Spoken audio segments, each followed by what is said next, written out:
The last time a British monarch addressed Congress was almost 35 years ago. Now, King Charles will follow in his late mother's footsteps as he arrives in Washington, D.C. to do just that.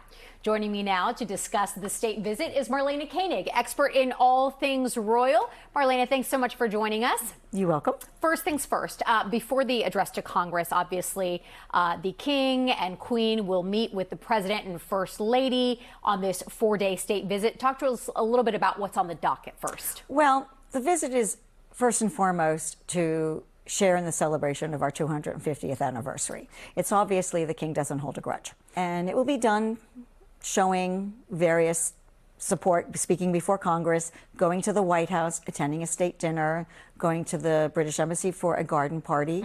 And then, of course, the Queen will also do several events. Buckingham Palace called this an opportunity to, quote, recognize the shared history of our two nations. However, King Charles is here at a time when the president has publicly criticized Britain's lack of involvement in the war with Iran. He has criticized NATO. There are territory disputes and, of course, the elephant in the room, the Epstein files and the fallout within the royal family as a result of that. So what do the two men tackle first, and what will they stay away from, you think? I think their meetings will be very cordial. Politics will be left on the table because the King is the head of state, not the head of government. I mean, the speech will be curated and massaged. The King and the government in lockstep. In lockstep with what he will say. I was thinking about the first thing I think he should say is something that made Congress laugh 35 years ago, is when the Queen said in the first, "Can you see me now?"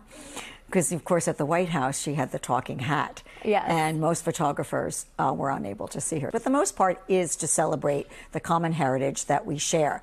You know, we went from being enemies to being allies and supporting each other in various different wars and other events. But we forget that when the King comes, he doesn't come alone. He brings trade officials and the people who will be behind the scene working on different things and working out things that don't have tariffs. You mentioned Queen Elizabeth. It was 12 years ago that Mr. Trump was in the UK for a state visit there. I think it's fair to say that the president was an admirer of the Queen. Despite some of the things that have been said, do you think that that sort of helps restore or improve the relations between Britain and the United States?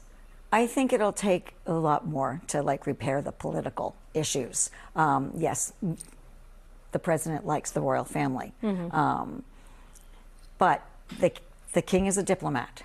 He will say all the right things and do all the right things, and then in the end, they go back to Blair House and put their feet up and prepare for another event. But the idea is not, the main event really is not the president. The main event is the 250th anniversary and celebrating this shared heritage. Marlene Koenig, expert in all things royal. We really appreciate your visit with us. Thank you. You're welcome.